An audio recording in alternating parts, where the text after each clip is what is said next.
iyo inaad wada yeelataan isku imaasho oo aad umuurtiina diiniga iyo tii wadanka iyo tii bulshadiina aad ka wada sheekaysataan oo si joogto ah dowri ah isbuuci ama labada isbuuc ama waqti aad samaysataan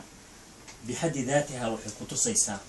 dad hami ku beeran yahay oo wax ka maqan yihiin qofka markuu wax ka maqan yahayna waa qof wax tabay wax gartay inay wax ka maqan yihiin ummadeena inay yani dhibaataysan tahay naf ahaanteena inaan hormarin in loo baahan yahay caalamka seen wax ula qaybsanaa qofku fakarayo qofka kalena hadda wax ka maqan ma jiro anigu maanta akhuuna Sheekh Cabdilatiif ayaa i waday wuxuu yiri meel buu iga soo qadasiyay maqaayadihiina mid ka mid ah ma garana isaga yaqaana mujarrad aan soo galay maqaayada inta yaran liira qadaynaynay dhalinyaro iyo odayaal noocan ma hadalla isku dhiibay iyo kaftan waxaa ii muuqday kaftankii Soomaaliya iyo odayaashii halkaa looga soo tagay unba hadda weli yaala oo waxana laga dhigay waa shay kaftana wixii lagu qawaalibta lagu kaftamo iyo sida ay tahay iyo kulli marka waxaan iri dad jooga Paul Norad jooga oo qabowgaan jooga maxaad يعني ومضاده iyo naftaada iyo bari u hormarsatay ana ka fakareen yani xogaa waa marka waan gartay dadku in laba nooc iyo kala yihiin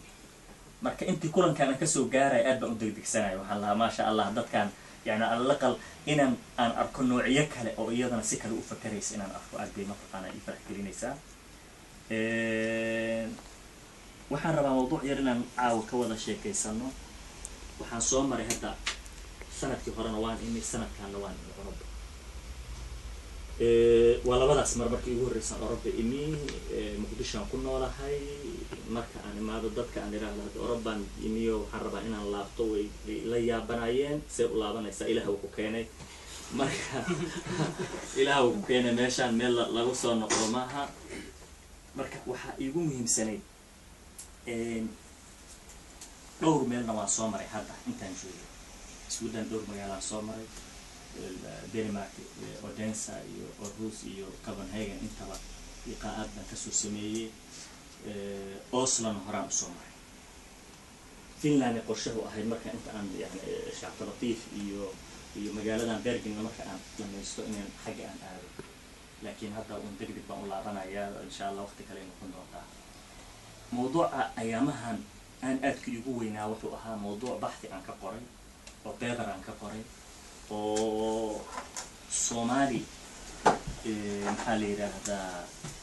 studies ama دراسات الصومالية مؤتمرات لقبتها ayaa jira marna America lagu qabtay marna Djibouti lagu qabtay dhowr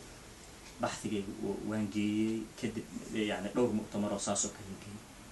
paperkaas wuxuu ku saabsanaa ta'amulaad ama dib u milicsi tadayunka Soomaaliya mujtamaca bulshada Soomaaliya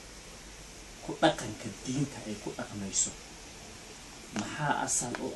tajaliyaadkiisa muxuu yahay malaamixdu leeyahay maxay tahay si ala aqal mar walba tadayunkeena anaga aan u saxno oo si cilmiya mar walba aan uga fakaro mujtamaca Soomaaliyeed waxa lagu yaqaanaa mujtamac bitabcihi inuu mutadayin بحكم أنا جينا أصول الفقه يفقه المقارن يمتقنا يدراسات كذا خصوصا تخصصي وحان ربي إنا بل عنك إنا بار أو سن نظر أما بار